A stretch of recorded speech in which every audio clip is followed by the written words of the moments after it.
प्यारे बच्चों, हिंदी की व्याकरण कक्षा में आपका एक बार फिर से स्वागत है। जैसा कि आपको पता है, हम अपना पहला पाठ भाषा, व्याकरण और लिपि को आपको समझा रहे थे और बहुत से बच्चों के पास अभी बुक नहीं आई है। कुछ दिनों में वो उपलब्ध हो जाएगी। तब तक हम इसे व्याकरण से शुरुआत करते हैं। हिंदी व्याकरण। तो आपको मैंने भाषा के बारे में बताया था कल। भाषा की परिभाषा, भाषा के मुख्य रूप, और आज हम शुरुआत करेंगे। आपको राजभाषा के बारे में भी बताया, राज्यों में बोली जाने वाली भाषा, और राष्ट्रभाषा हिंदी के बारे में भी मैंने आपको बताया था। आज हमारा शुरुआत करेंगे हम व्याकरण से। व्याकरण क्या है? तो व्याकरण की परिभाषा से लिखते हैं, व्याकरण वह शास्त्र है जो हमें किसी भाषा के शुद्ध रूप का ज्ञान कराता है। या फिर हम ये भी कह सकते हैं, व्याकरण हमें किसी भाषा को शुद्ध रूप से बोलना और लिखना सिखलाता है। तो ये है हमारा परिभाषा, हम इसे ही लिखते हैं। तो शुरुआत करते हैं परिभाषा से। परिभाषा।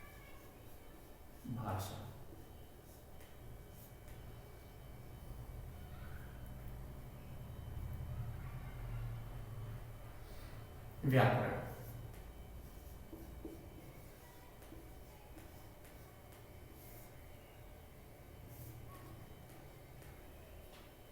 व्याकरण वह शास्त्र है, व्याकरण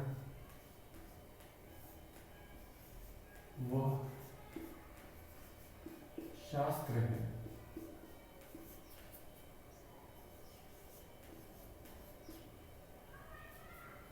जो हमें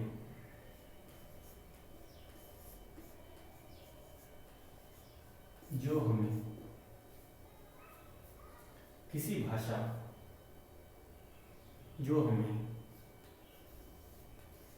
किसी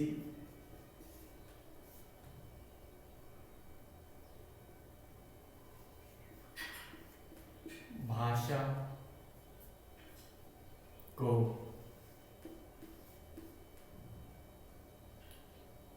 शुद्ध रूप में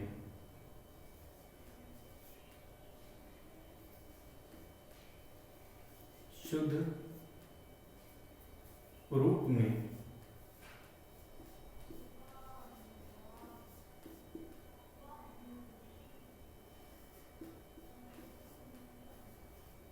शुद्ध रूप में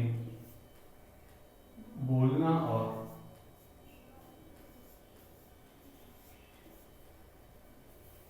लिखना सिखाता है।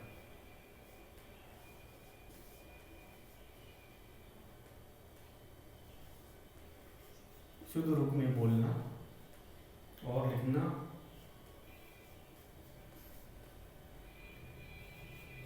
सिखाता है। पूर्ण विराम। तो व्याकरण वह शास्त्र है जो हमें किसी भाषा को शुद्ध रूप में बोलना और लिखना। यहाँ बोलना का अर्थ है उच्चारण से। यहाँ बोलने का क्या अर्थ है? उच्चारण से। और भाषा के भी हम कहेंगे 3 भाग होते हैं। व्याकरण के 3 भाग होते हैं। किसके? व्याकरण के। पहला है वर्ण विचार, दूसरा है शब्द विचार, तीसरा है वाक्य विचार। तो हम शुरू करते हैं।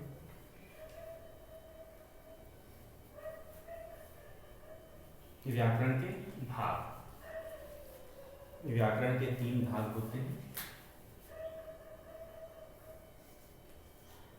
व्याकरण के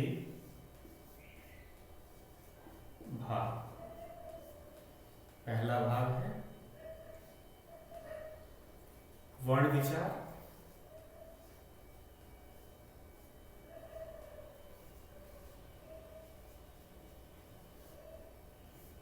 दूसरा है शब्द विचार,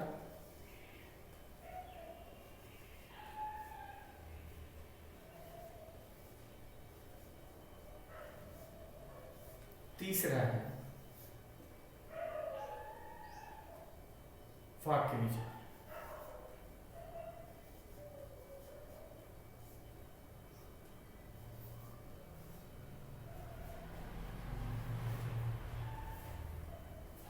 व्याकरण के 3 भाग होते हैं, वर्ण विचार, शब्द विचार और वाक्य विचार।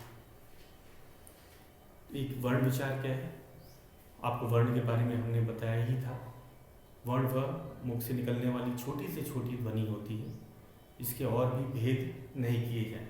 तो व्याकरण में व्याकरण के इस भाग में हमें वर्णों, उसके उच्चारण स्थान, उनके भेदों के संबंध में विचार किया जाता है। तो इसके बारे में भी हम लिखते हैं, वर्ण विचार होता क्या है। तो परिभाषा हमने व्याकरण की सीख ली। व्याकरण के 3 भाग जो है, वर्ण विचार, शब्द विचार और वाक्य विचार, उसके बारे में हम जान गए। तो इनके बारे में एक एक वाक्य लिखा जाए। वर्ण विचार जो व्याकरण का भाग है वह करता है। तो वर्ण विचार है, वर्ण विचार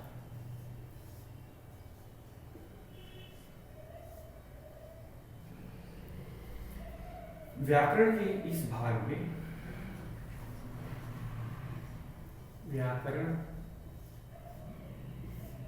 के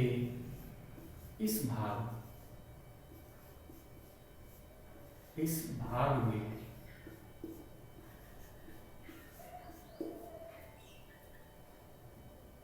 वर्णों,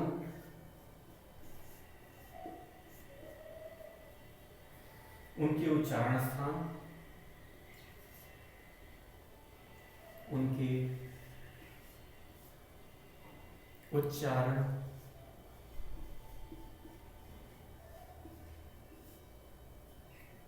स्थान,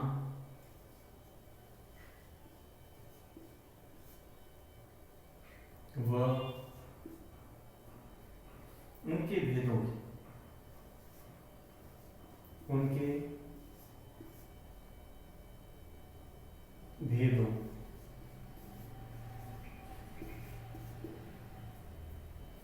के संबंध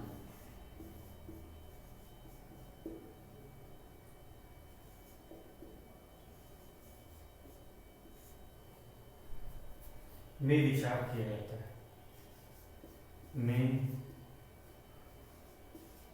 विचार किया जाता है।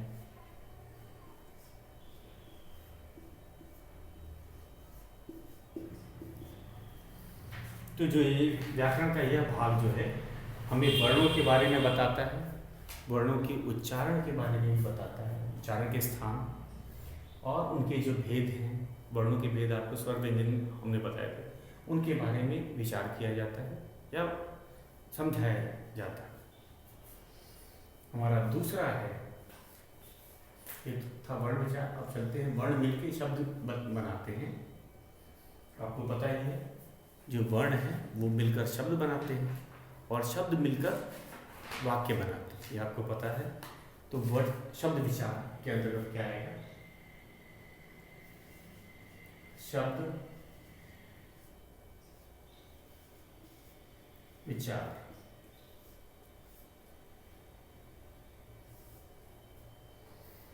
व्याकरण के इस भाग में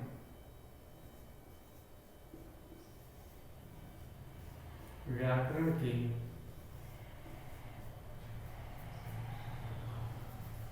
इस भाग में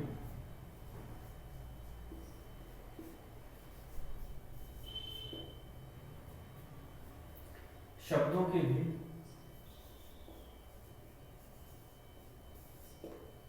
शब्दों के भेद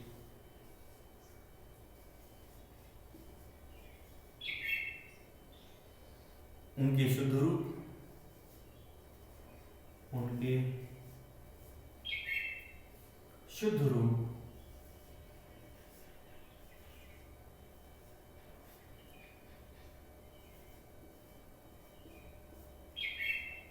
तथा रचना का ज्ञान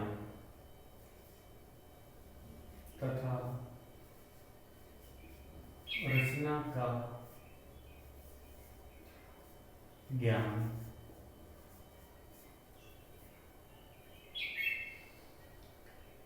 कराया जाता है, कराया जाता है, पूर्ण। तो ये दूसरा भेद, दूसरा भाग है व्याकरण का। पहला हमने देखा वर्ण विचार, हमने लिखा। दूसरा है शब्द विचार। तीसरा और अंतिम है वाक्य विचार। मैंने आपको बताया था शब्दों से मिलकर वाक्य बनते हैं, और वाक्य ही सही मायने में अगर हम कहा जाए, वाक्यों द्वारा हम अपने विचार दूसरों तक पहुंचाते हैं। अगर वाक्य सही नहीं हो, वाक्य में अशुद्धि हो, तो शायद हम अपने जो विचार हैं दूसरों तक सही ढंग से नहीं समझा पाए या प्रकट कर पाए। तो शब्द वाक्य विचार पे आते हैं।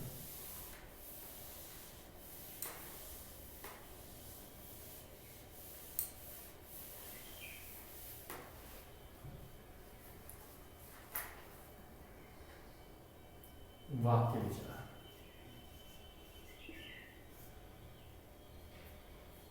वाक्य विचार।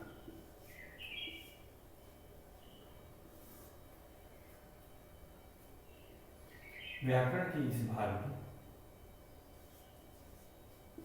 व्याकरण के इस भाग में, व्याकरण के इस भाग में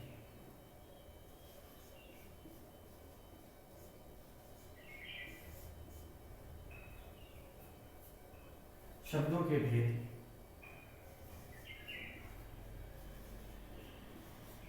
शब्दों के भेद,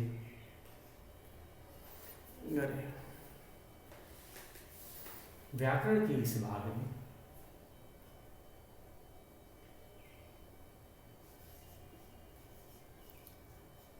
वाक्यों के भेद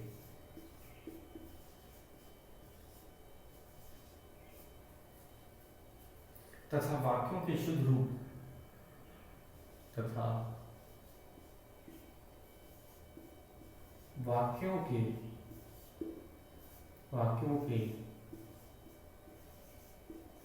शुद्ध रूप,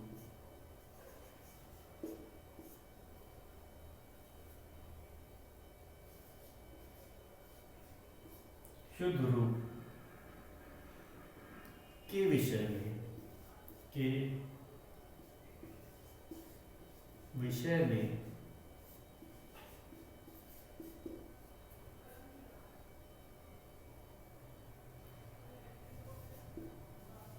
बताया जाता है। तो ये था हमारा वाक्य विचार के।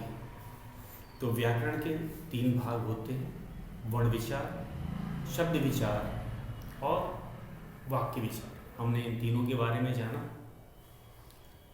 अब इसमें एक और शीर्षक है इस पाठ में, वह है लिपि। तो लिपि के बारे में हम लोग आपको बताएंगे लिपि होता क्या है। लिपि जो हम मौखिक ध्वनियों के लिए जो है, जो चिन्ह निर्धारित किए गए हैं किसी भाषा के, वह लिपि कहलाता है। तो इन चिन्हों के लिखने का ढंग जो होता है वह लिपि कहलाता है। पहले हम इसको समझ लेते हैं लिपि, फिर परिभाषा लिखेंगे। लिपि होती क्या है? किसी भाषा के लिखने का ढंग लिपि कहलाता है। ये तो परिभाषा हो गई। इससे हम कह रहे हैं रोमन में, अंग्रेजी भाषा में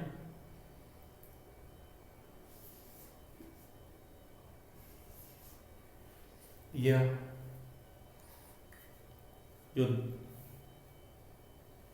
चिन्ह है वह किसके लिए आता है, किस ध्वनि के लिए आता है? ध्वनि, याद रखिएगा, मैं यहाँ ध्वनि की बात करता हूँ। ये रोमन भाषा में अध्वनि के लिखी गई हिंदी में इस तरह से लिखा जाता है। तो ये देवनागरी लिपि है, ये रोमन लिपि। रोमन लिपि में अंग्रेजी ऐसे लिखा जाता है, हिंदी देवनागरी लिपि में लिखा जाता है अ। तो एक तरह से ये चिन्ह है किसके लिए? जो ध्वनि चिन्ह है उनको लिखने का तरीका, किसी भाषा के लिखने का जो तरीका है वह लिपि कहलाता है। किसी भाषा के लिखने का जो तरीका है वह लिपि कहलाता है। लिखने का तरीका या लिखने का ढंग लिपि कहलाता है। तो यहाँ पे देवनागरी में अ और रोमन में अ, आवाज वही है, लिखने का तरीका या लिखने का ढंग बदल गया है। तो अ तो ये है लिखने का ढंग, लिपि कहलाता है। किसी भाषा के लिखने का ढंग उस भाषा की लिपि कहलाती है। तो हम परिभाषा लिखते हैं।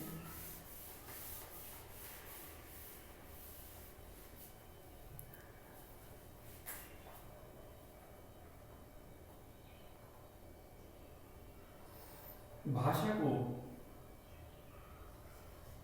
परिभाषा है इसकी, लिपि की परिभाषा हम लिखते हैं। भाषा को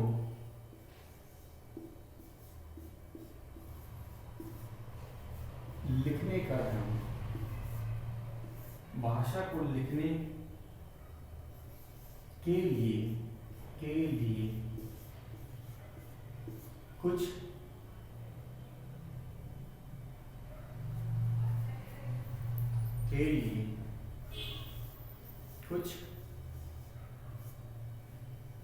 चिन्ह निश्चित किए जाते हैं।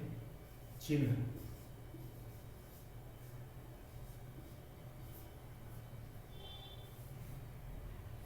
निश्चित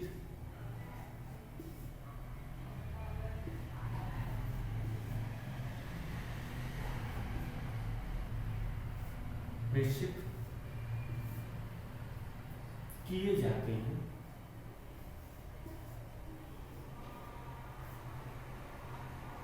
जाते हैं।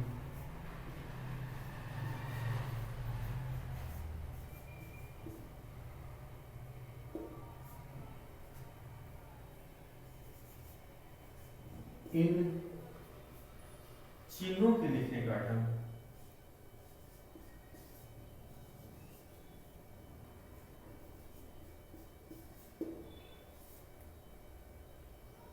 को लिखने का ढंग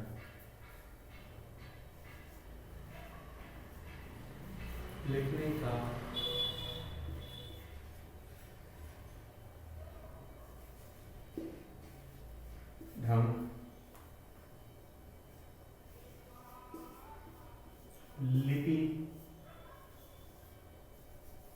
कहलाता है।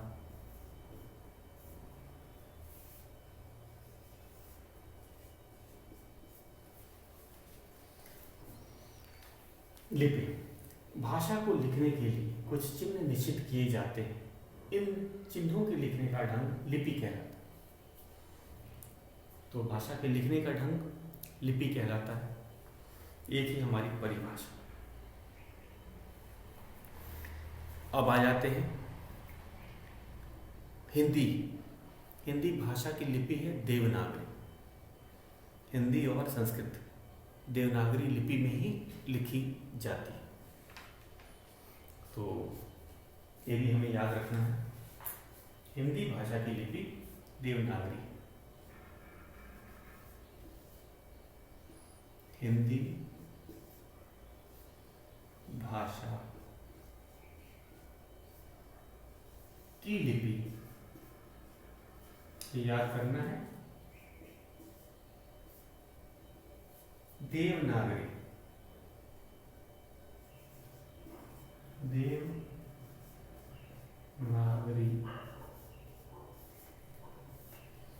हिंदी भाषा की लिपि देवनागरी है, या हम इस तरह से भी कह सकते हैं कि हिंदी देवनागरी लिपि में लिखी जाती है। तो ये था हमारा कुछ शब्दों के उच्चारण के लिए कहा गया है और लिखने का अभ्यास करना है। तो हमने अब तक क्या किया है वो अभ्यास करने से पहले एक बार इसको दोहरा लेते हैं। अब तक हमने अपने पहले पाठ में क्या क्या पढ़ा। तो हमने अपने पहले पाठ में भाषा के बारे में उसकी परिभाषा आपको बताई थी कि जो भाषा है वह मन के विचारों को या मन के भावों को प्रकट करने का साधन है या आदान प्रदान का साधन होता है। और हम अपनी बात किस तरह पहुंचाते हैं? हम अपनी बात बोलकर या लिखकर दूसरों तक पहुंचाते हैं और दूसरों की बात हम पढ़कर या सुनकर समझते हैं। और यही आपस में जो विचारों का आदान प्रदान होता है वह भाषा के ही द्वारा होता है। तो भाषा एक तरह से हम कहेंगे साधन होता है विचारों के आदान प्रदान का। अब इसके रूप पे आ जाते हैं। भाषा का कौन कौन सा रूप होता है?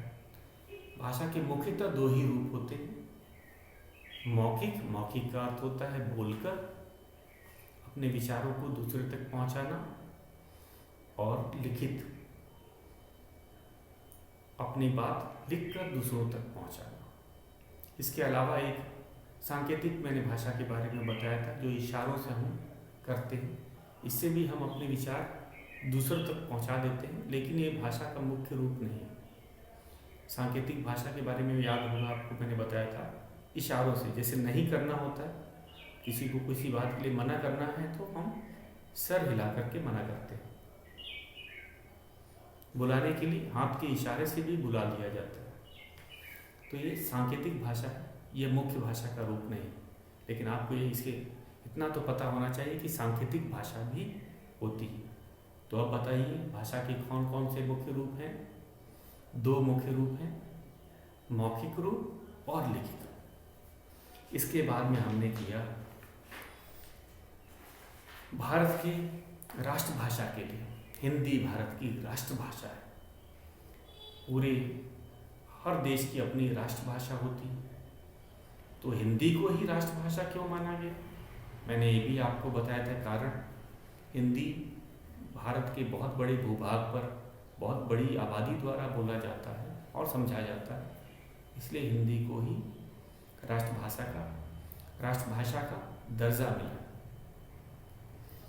उसके अलावा भारत में अनेक राज्य हैं, वहाँ पे अलग अलग भाषाएं बोली जाती हैं। जैसे आसाम में असमिया, उड़ीसा में उड़िया, गुजरात में गुजराती, उत्तर प्रदेश में हिंदी भाषा बोली जाती है, पंजाब में पंजाबी, केरल में मलयालम, कर्नाटक में कन्नड़ भाषा बोली जाती है, पश्चिम बंगाल में बांग्ला या बंगाली भाषा बोली जाती है। इसके अलावा हमने आपको बताया भाषा और बोली में अंतर। भाषा का अपना व्याकरण होता है, बोली का व्याकरण नहीं होता। तो व्याकरण क्या होता है? व्याकरण वह शास्त्र होता है। अब व्याकरण पे चलते हैं। व्याकरण वह शास्त्र होता है जो हमें किसी भाषा के शुद्ध रूप का ज्ञान कराता है, या फिर व्याकरण वह शास्त्र है जो हमें किसी भाषा को शुद्ध रूप से बोलना और लिखना सिखाता है। तो यदि व्याकरण नहीं होता तो भाषा की एक रूपता नहीं बनी होती। एक रूपता का अर्थ होता है एक जैसा। जैसे हिंदी यहाँ बोली जाती है उत्तर प्रदेश में, वही हिंदी गुजरात में भी बोली जाती है, उसके रूप में कोई बदलाव नहीं आता। लेकिन बोलियों के बारे में मैंने आपको बताया था, उसका व्याकरण नहीं आता। एक क्षेत्र से दूसरे क्षेत्र में कुछ दूरी जाने पे ही वो बदल जाती है। जैसे उदाहरण में मैंने आपको बताया था भोजपुरी, जो प्रयागराज में बोली जाती है वो बनारस की भोजपुरी से अलग होगी। जो गाज़ीपुर में बोली जाती है वो पटना की भोजपुरी से अलग होगी। कारण यही है कि व्याकरण न होने के कारण उसमें एक रूपता नहीं आती। तो व्याकरण किसी भी भाषा का के लिए बहुत महत्वपूर्ण होता है और व्याकरण ही हमें भाषा के सही रूप को बोलना और लिखना सिखाता है। बोलना का अर्थ है यहाँ पे उच्चारण से। तो व्याकरण के 3 भाग हैं जिसे आज हमने किया, आपको बताया कौन कौन से हैं। वर्ण विचार, व्याकरण के 3 कौन कौन से भाग हैं। पहला है वर्ण विचार, दूसरा है शब्द विचार, तीसरा है वाक्य विचार। तो ये हमें शुद्ध रूप का ज्ञान कराते हैं। तो ये व्याकरण के जो तीनों भाग हैं वो हमें शुद्ध रूप का ज्ञान कराते हैं। जैसे वर्ण विचार की बात करें तो वर्णों के बारे में, वर्णों के उच्चारण स्थानों के बारे में और उनके भेदों के बारे में। वर्णों के भेद आपको पता ही है, स्वर और व्यंजन, तो उनके बारे में हमें ज्ञान कराते हैं। शब्द विचार, ये शब्दों के भेद, उनका शुद्ध रूप, उनकी रचना के बारे में हमें इनसे पता चलता है। वाक्य विचार में वाक्यों के भेद, वाक्यों के शुद्ध रूप के बारे में भी हमें बताते हैं। और अंत में चलते हैं हमारा लिपि। किसी भाषा के लिखने का ढंग लिपि कहलाता है। तो लिपि क्या होता है? वह चिन्ह होते हैं जो किसी भाषा के लिखने का ढंग लिपि कहलाता है। और इसके बाद हमने आपको आज बताया था देवनागरी। हिंदी की लिपि देवनागरी। हिंदी और संस्कृत, आपने ज्ञान के लिए इसे भी रखिएगा, हिंदी और संस्कृत की लिपि देवनागरी। जैसे पंजाबी जो भाषा है उसकी लिपि है गुरमुखी। अंग्रेजी भाषा की लिपि है रोमन। तो इसी तरह हमें लिपि का ज्ञान होना चाहिए। तो लिपि होती क्या है, ये परिभाषा भी एक बार फिर से दोहरा लेते हैं। भाषा को लिखने के लिए कुछ चिन्ह निश्चित किए जाते हैं। इन चिन्हों को लिखने का ढंग लिपि कहलाता है। हिंदी भाषा की लिपि देवनागरी। तो जो मुख से निकलने वाली ध्वनि है उनके लिए चिन्ह निर्धारित किए जाते हैं और इन्हीं चिन्ह लिखने का ढंग, हर भाषा का अपना लिखने का ढंग होता है, तो वह उस भाषा की लिपि कहलाती है। हिंदी भाषा की लिपि आपको याद रखनी है। हिंदी और संस्कृत दोनों भाषाओं की लिपि एक ही है, वह है देवनागरी। हिंदी और संस्कृत भाषा की लिपि देवनागरी। और उसके बाद हमें कुछ शब्द दिए गए हैं उच्चारण करने के लिए और इसका लिखने का प्रयास करने के लिए किया गया है। तो इससे हम एक बार कर लेते हैं जल्दी से। विजय, उन्नति, ये हमारे 8वें पेज पे दिया गया है। विजय, उन्नति, किसान, ऐतिहासिक, कष्ट, पर्वती, टापू, रोगी, निश्चित, चित्रकार, मूर्तिकार, बुढ़ापा, भारतीय, व्यापारी, धर्म, प्राचीन, मूक, विंध्याचल, सार्थक, विश्वास, रीति, रक्षक, डरपोक, बढ़ई, वसुधा, स्त्री, विज्ञान, तिरंगा, गुण, मौखिक, परतंत्र, कायर, ईमानदारी, प्रसिद्ध, गगन, स्वतंत्र, सैनिक, परीक्षा, संबंध, सच्चाई, ख्याति, सहायता। तो ये थे हमारे इन शब्दों का। तो आज का गृह कार्य है, परिभाषाएं याद करेंगे, भाषा की, व्याकरण की और लिपि की। और ये जो शब्द मैंने आपको बताया है इनका बोल करके अभ्यास करना। तो बच्चों आज के लिए इतना है। आगे हम इसके अभ्यास प्रश्न करेंगे कल से। आज के लिए बस इतना है।